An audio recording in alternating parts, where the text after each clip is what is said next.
नमस्कार, मैं दीपक आपके बीच द देसी अंदाज के साथ। आज मैं सबसे पहले पहलगाम में हुए आतंकी हमले में सभी मृत आत्माओं को विनम्र श्रद्धांजलि देता हूं। साथ ही ईश्वर से कामना करता हूं कि उन सभी का भगवान अपने चरणों में स्थान दे और बड़ा दर्दनाक घटना, आज इसी घटना का हम आपके बीच अपनी भाषा में विश्लेषण करने वाले हैं। और हमें क्या लगता है ये घटना किस कारण से हुई, इसके पीछे का मंशा क्या है, इसके पीछे क्या सोच क्या है, इसी विषय पर हम आपसे बात करेंगे और ये दिखाने का कोशिश करेंगे कि किस तरह से कश्मीर आज कहां से कहां पहुंचा था और अब कहां पहुंचने वाला है।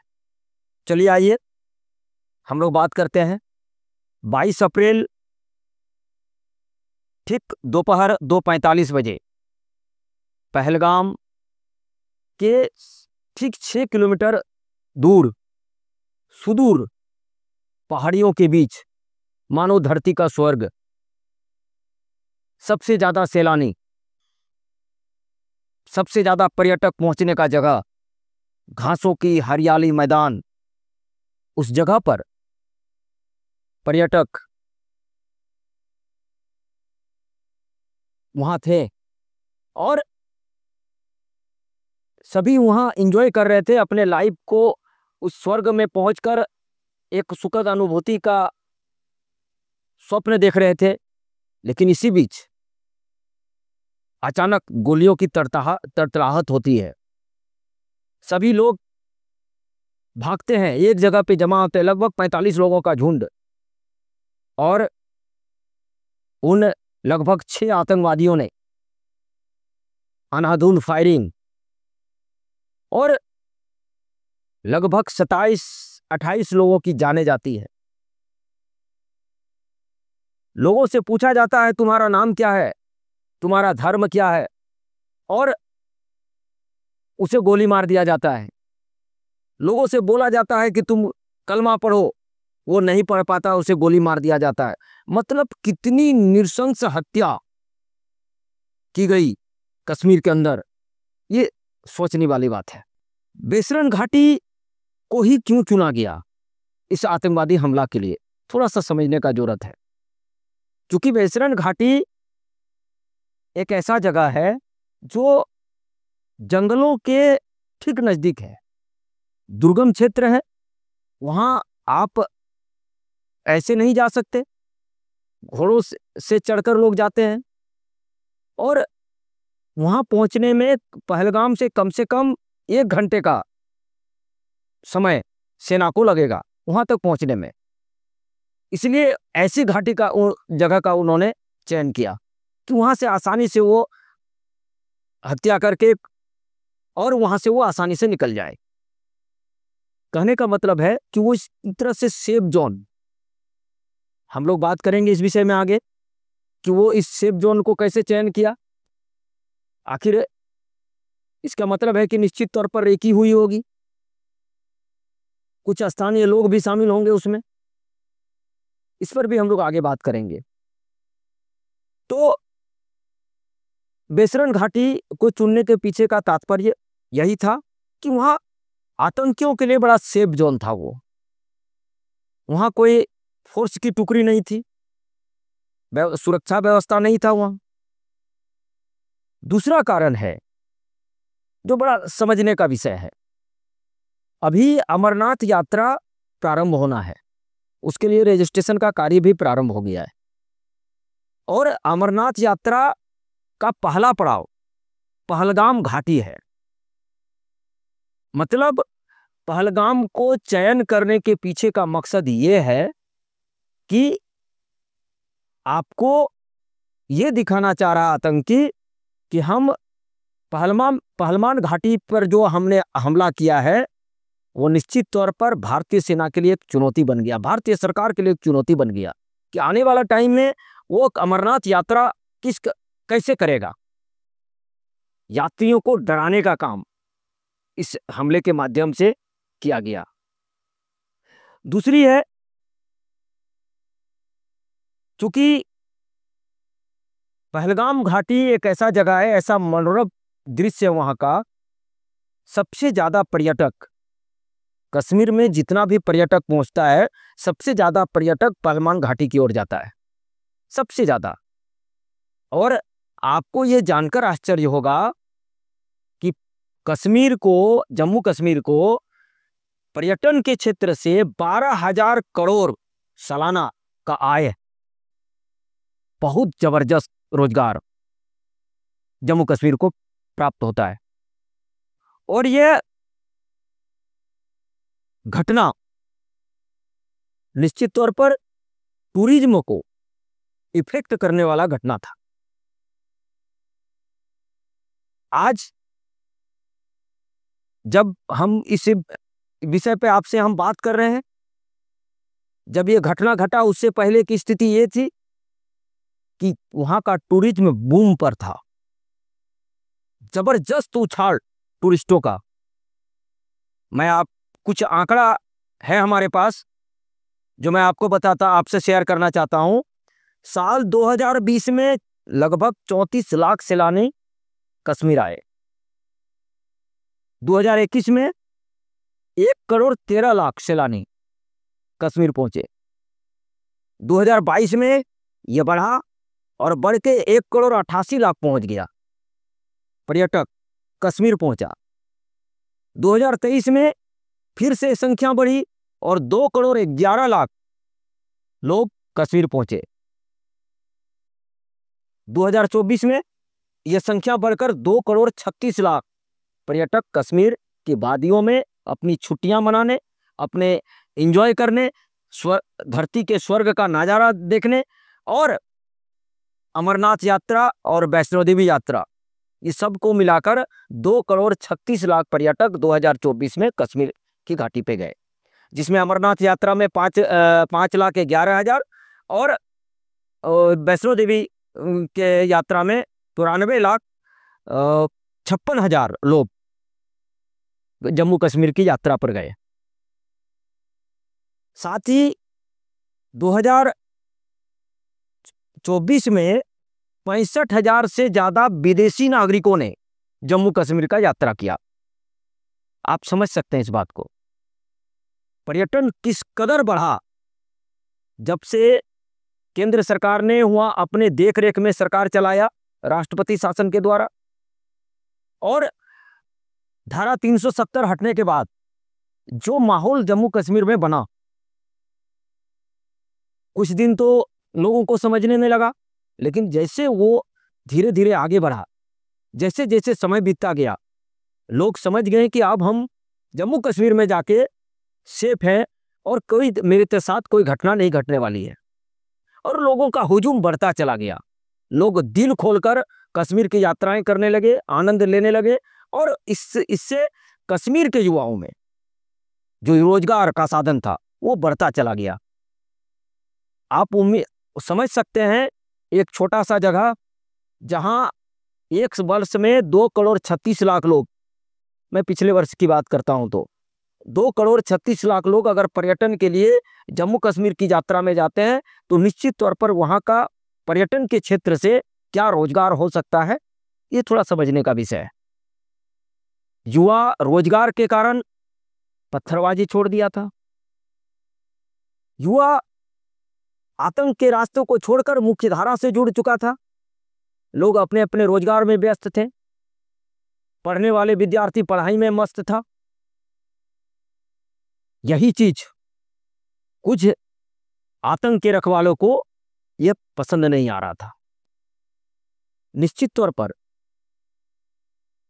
जो घटना घटी है उसके पीछे किसी न किसी स्थानीय व्यक्ति का जरूर प्रश्रय रहा होगा, क्योंकि बिना स्थानीय लोगों के सहयोग से ना तो वो उस जगह का रेकी कर सकता था, न उस जगह पे वो जा सकता था, न उस जगह पे खुला विचरण वो कर सकता था।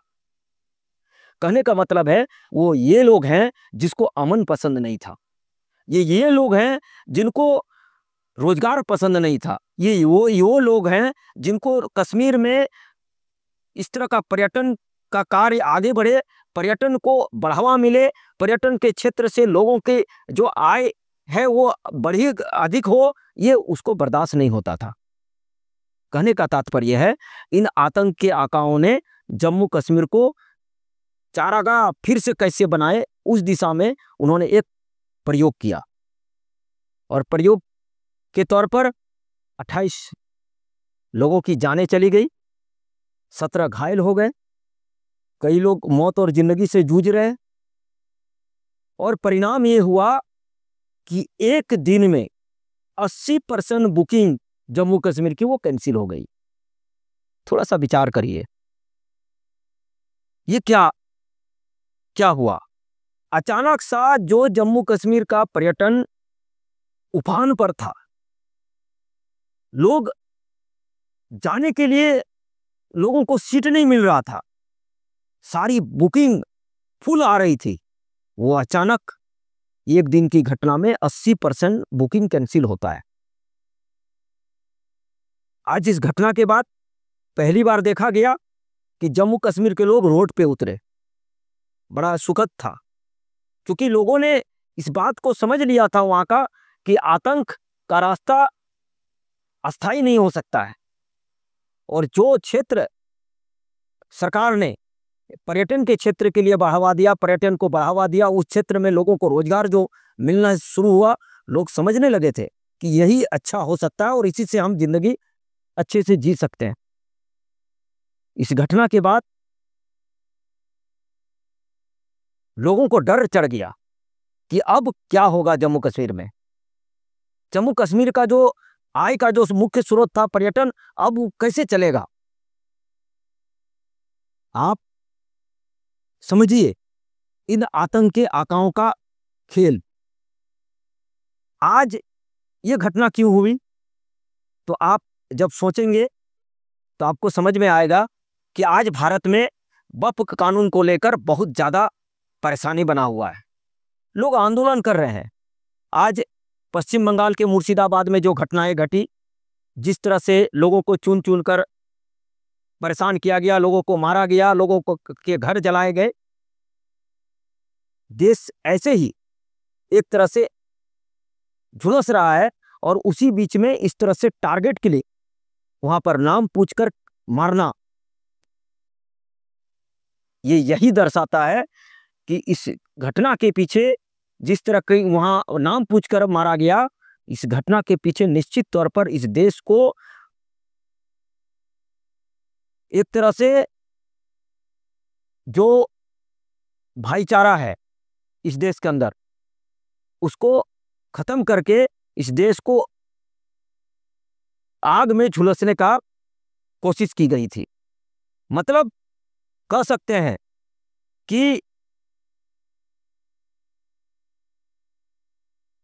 इस देश में पुनः एक बड़े गृह युद्ध कैसे हो, हिंदू मुस्लिम जो आपस में मिलकर रह रहे हैं इस देश में, ये चीज इन आतंक के आकाओं को पसंद नहीं था और उन्होंने इसी वक्त ऐसी घटना को अंजाम दिया और अंजाम भी देने का तरीका किया था कि नाम पूछकर लोगों की गोली मारा गया। आप समझ सकते हैं इसकी मंशा को। कहने का तात्पर्य है कि एक तो टारगेट किलिंग होता है, दूसरा ये कि जब से पर्यटन को बढ़ावा मिला, लोग जम्मू कश्मीर की ओर जाने लगे, युवा, मैंने पहले भी कहा कि युवा रोजगार की ओर बढ़ गया, उसके पास समय नहीं था कि वो दूसरा तीसरा काम करे, आतंक के रास्ते से मुख्य धारा पे चला आया। इन आतंकियों को जो पाकिस्तान से टेरर फंडिंग होता था, इन जो जो जम्मू कश्मीर में बैठकर, भारत में बैठकर जो पाकिस्तान का गुण गाने वाले लोग, उनको लगने लगा कि उनकी राजनीति समाप्त हो जाएगी और उसी राजनीति को बढ़ाने के लिए, उसी राजनीति को पुनः स्थापित करने के लिए उन्होंने इस तरह का घटना को अंजाम करवाया। उनका सोच है कि यदि हम इस तरह की घटना करते हैं तो जो युवा मुख्य धारा से जुड़ गया है उनके पास रोजगार नहीं रहेगा और वो पुनः पत्थरबाज के रूप में शामिल हो जाएगा।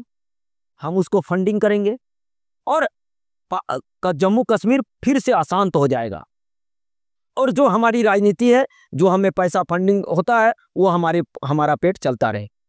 ये सोच के साथ इस घटना को मेरे विचार से ये अंजाम दिया गया। आप विचार करिए, आपको समझ में आएगा कि जो बातें मैं कह रहा हूं निश्चित तौर पर वो कहीं ना कहीं सच साबित होगी। जो घटनाएं घटी बहुत दुखद घटना थी। पर्यटक को मारना ये कहीं से भी उचित नहीं था और इस कायराना हरकत के लिए निश्चित तौर पर पाकिस्तान की जितनी आलोचना की जाए वो कम है, क्योंकि जो भी आतंकी वहां आते हैं वो पाकिस्तान के सह पे वहां आते हैं, ये सर्वविदित है। आज जरूरत है भारत को कार्रवाई करने की। कार्रवाई होती है, नहीं होती है, या सिर्फ बयान पर सिमट जाता है, या सिर्फ राजनीति होता है, ये हम लोग आगे देखेंगे। आने वाले समय में जरूर इस पर विश्लेषण होगा। लेकिन मैं भारत सरकार से निवेदन जरूर करूंगा, यहां के सुरक्षा एजेंसियों से निवेदन जरूर करूंगा कि पाकिस्तान पर कार्रवाई तो निश्चित तौर पर हो, लेकिन घर में छिपे उन भेड़ियों पर का भी जरूर कार्रवाई होनी चाहिए जो इस देश में बैठकर पाकिस्तान के लिए काम करता है या विदेशों के लिए काम करता है। ऐसे लोगों पर कार्रवाई निश्चित तौर पर, घर में बैठे हुए लोगों पर कार्रवाई होनी चाहिए। तभी हमारा देश सुरक्षित हो सकता है, तभी यहाँ अमन चैन कायम हो सकता है, तभी सभी लोग यहाँ पर मिलकर अच्छे से रह सकते हैं। नहीं तो इस तरह की घटना के बाद निश्चित तौर पर देश में जो उबाल है वो अच्छा नहीं है और ये लोगों का जो भाव है निश्चित तौर पर बहुत दर्दनाक है, बहुत आक्रोशित है और इस पर कार्रवाई होनी चाहिए। आज भारत ने कई कार्रवाइयां पाकिस्तान के ऊपर किया। सिंधु जल समझौता को रद्द कर दिया, मतलब पाकिस्तान में जो पानी जा रही थी भारत के नदियों के द्वारा उसको रोक दिया गया। वीजाएं जितनी भी पाकिस्तान के लोगों के लिए अलॉट किया गया था, सारी वीजाएं को रद्द कर दिया गया। वहाँ के उच्चायुक्त को जो भारत में है उनको 48 घंटा के अंदर भारत छोड़ने का आदेश जारी कर दिया गया और अटारी बॉर्डर को सील कर दिया गया। मतलब ये 4 कार्रवाइयाँ आज भारत सरकार के द्वारा की गई है। उम्मीद है कि इस कार्रवाई से कुछ नहीं होने वाला, कार्रवाई जबरदस्त होनी चाहिए ताकि पाकिस्तान दोबारा इस तरह का हरकत करने के लिए सोचना पड़े। आशा है कि निश्चित तौर पर भारत सरकार इस दिशा में आगे बढ़ेगी और लोगों की भावनाओं का कद्र करते हुए, लोगों का जो आक्रोश है उसको देखते हुए बड़ी से बड़ी कार्रवाई इन आतंकियों पर होगी, ऐसी उम्मीद के साथ।